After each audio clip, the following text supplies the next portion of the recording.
Bonjour, alors dans cette vidéo, on va voir comment poser une toile blanche et un tissu. Donc là, j'ai appointé ma chaise. Maintenant, j'ai appointé la chaise, donc c'est-à-dire j'ai appointé la chaise devant, derrière, sur les côtés. Je vais faire mes coupes. Donc c'est une coupe un peu comme ça, 45. Où je vais retrouver le quart un petit peu de la chaise. Et comme ça, je vais pouvoir le distribuer de chaque côté. Et je peux couper la surépaisseur en pliant simplement comme ça et en coupant comme ceci. Et hop, je retire la surépaisseur. Donc aujourd'hui, on fait une vidéo qui sera plus longue parce que comme ça, vous voyez plus dans le détail comment on peut poser une toile blanche.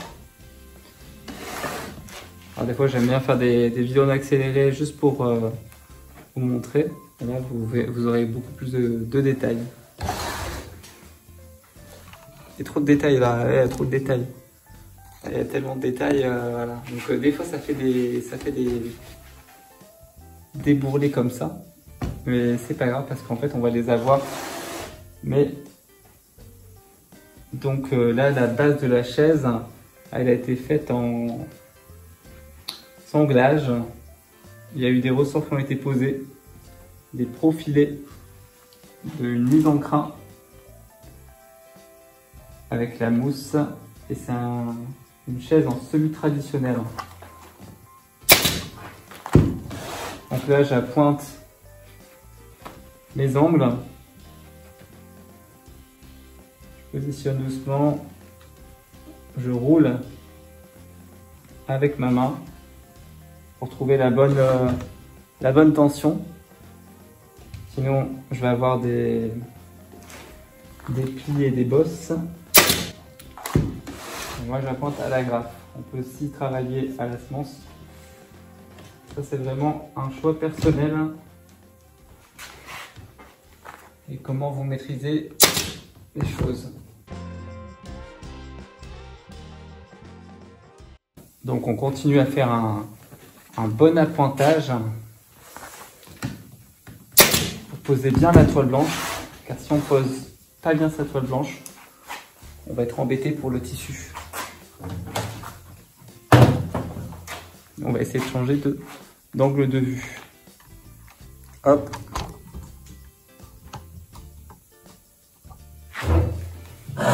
Voilà, donc on peut voir il y a quand même des fortes tensions. Tout ce qu'on veut récupérer, c'est quelque chose de plus homogène. Et d'avoir la même tension partout. Moi, je pars de l'axe et je vais sur les côtés.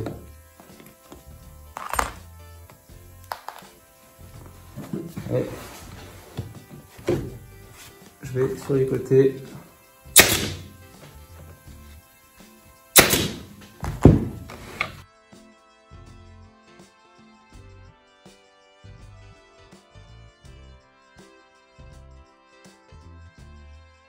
Et maintenant, on arrive devant. Donc devant, on va faire la même chose, sauf que moi, je vais relâcher un peu le devant là. Alors, je vais commencer à faire ma tension ici, en tendant par là. Comme ça, je vais chasser sur les côtés.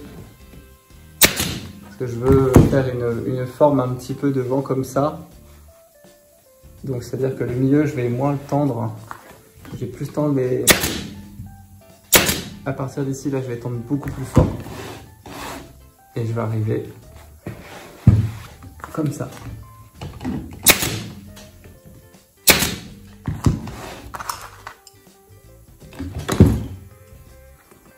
Donc une pince très utile pour retirer vos appoints.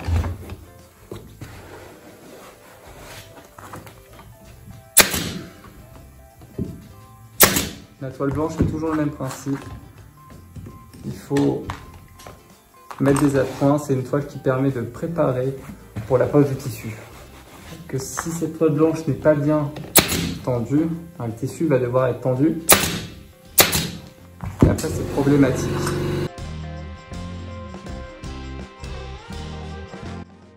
Il faut prendre son temps pour poser la toile blanche. Parce que plus vous prenez votre temps et mieux elle est posée, et mieux ça sera pour la suite pour poser le tissu.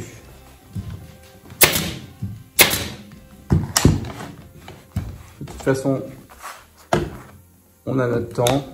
Et si on prend notre temps, ça nous permettra de faire les choses bien, de ne pas les refaire. Parce que sinon, il faudra démonter pour potentiellement refaire sa mise en blanc. On appelle ça une mise en blanc. Et là, on va arriver à l'axe en fait. Là, on a le devant, on a le côté. On va venir tendre fort. On va créer un V.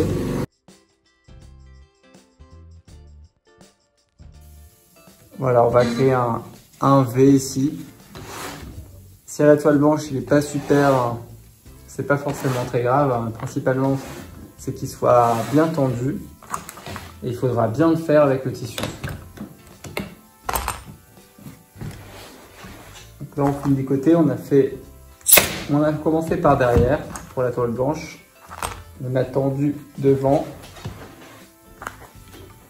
Après, on fait les côtés. Et on laisse toujours une marge là sur les côtés. Parce qu'on a envie de tendre notre angle. Et ça, on peut le tendre que à la fin. Quand tout est bien aligné en fait. C'est vraiment aligner les axes. Et faire attention à pas trop tendre, de ne pas faire trop de creux de tiraillement. Et pour ça, on a dit qu'on envoyait notre toile blanche soit à droite, soit à gauche. Quand tu trouves un sens, on décale. Et comme ça, on enroule avec nos doigts pour trouver la bonne façon de faire. La bonne façon qui est propre à chacun. Hop.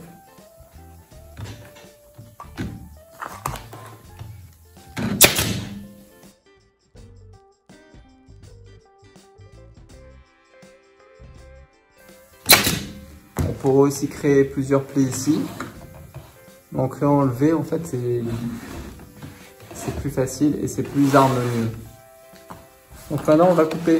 Donc moi, vous avez deux choix possibles. Soit vous avez un ciseau qui coupe plutôt bien, soit vous prenez un cutter. Moi, je vais prendre le ciseau parce que j'aime bien couper avec le ciseau et je trouve ça plus agréable. Sinon, si vous avez une bonne lame de cutter, c'est très pratique. Après, attention aux doigts et au bois. De ne pas couper, parce que ça peut vite partir.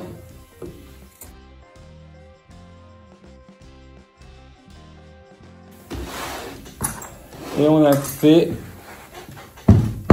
notre toile blanche, vous voyez. Il nous reste juste à couper ça.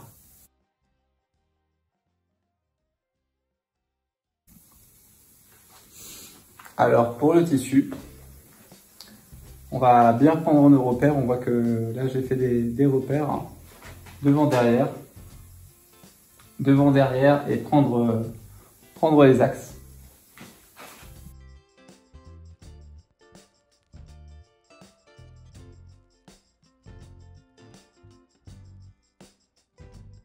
Donc bien aligner votre tissu.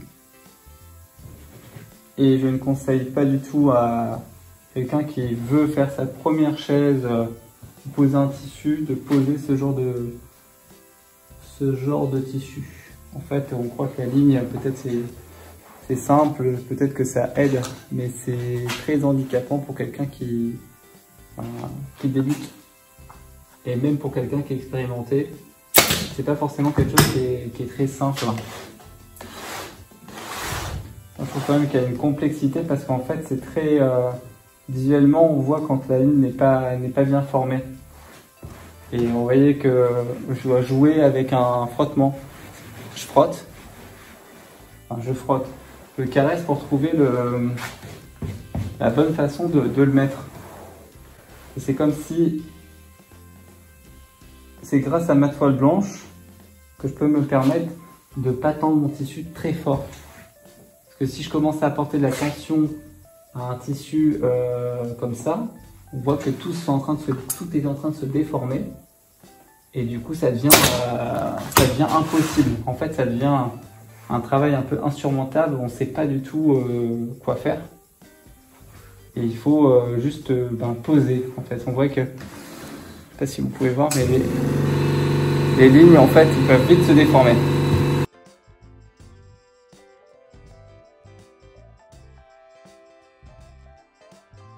On peut voir que les lignes, elles sont plutôt bien, elles sont plutôt droites.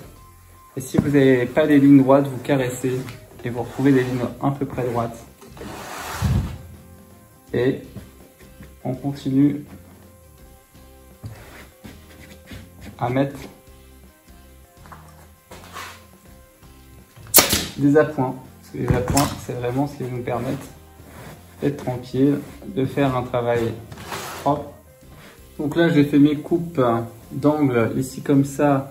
Je les ai fait au sol parce qu'en fait, on a une meilleure visibilité de notre travail. Et donc maintenant, il est positionné. On peut voir aussi que normalement, on est censé voir la CPED, c'est la ligne là. Elle doit être la même là-bas au niveau de la coupe.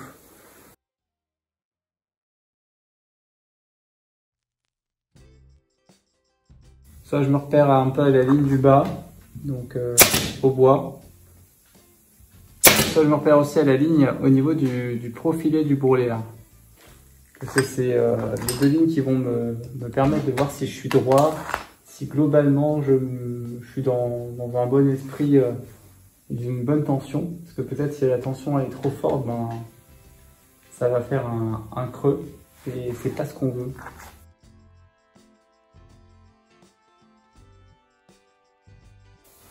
Donc ici devant, c'est pareil, on va faire la même façon. On va voir que des fois les lignes sont pas très droites, on va essayer de les remettre le plus droit possible. Donc ça va être un travail d'œil. C'est vraiment de regarder, de faire attention à ça. Et aussi grâce à nos repères qu'on a pris au début pour savoir où se placent les axes. Mais travaillez vraiment le côté œil parce que ça va vous aider à sentir aussi plus tard si le tissu il est bien. Parce que des fois on peut mettre des repères et si nos repères sont faux, tout est faux. Alors moi je conseille les repères et après c'est surtout le côté visuel. Vous sentez quand visuellement c'est droit ou si vous sentez un inconfort en fait.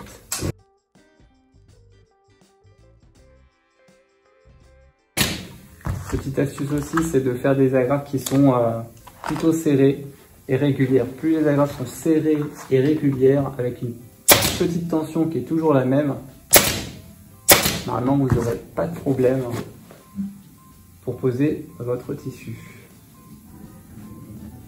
Et attention à derrière, des fois il vaut mieux commencer derrière si l'appoint n'est pas bien mis, sinon vous allez avoir une surépaisseur là-haut et ça va vous faire un truc qui sera pas très joli.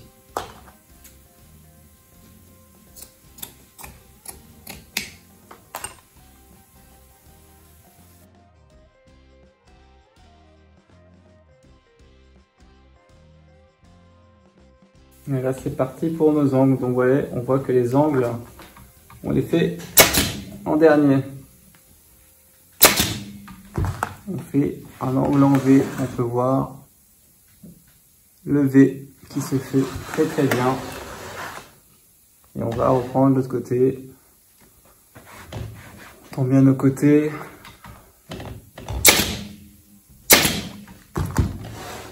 On arrive sur notre devant. On essaie d'équilibrer pour arriver au même endroit. Au même endroit, c'est-à-dire aux mêmes distances, comme ça.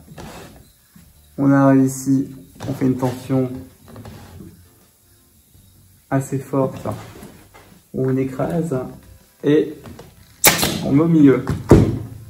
Et après on distribue pour créer le V. Normalement, et vous roulez un petit peu avec les doigts comme ça. Paf.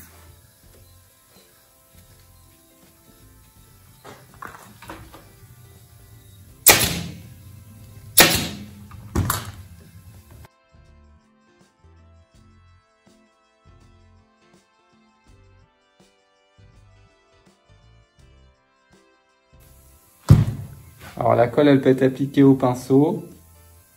Colle blanche, ça passe, c'est très bien aussi.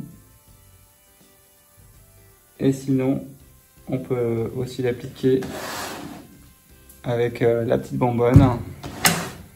Et moi personnellement, j'essuie avec les doigts, comme ça je redistribue un petit peu là où va se poser ma colle. Ça sera pour une finition soit du cloutage, soit un galon.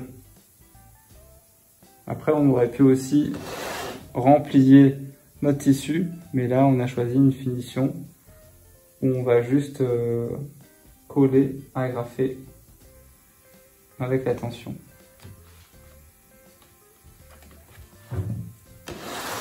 Après, on attend que ça sèche.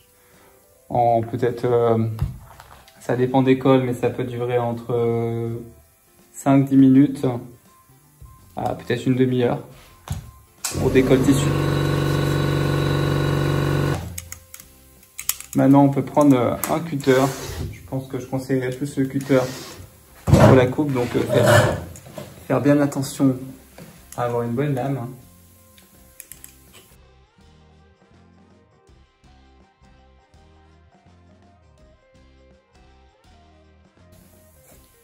Et voilà, on a posé sur notre chaise un tissu avec des lignes droites, ce qui n'est pas simple. Alors bon courage pour ceux qui vont essayer. C'était cette belle petite chaise.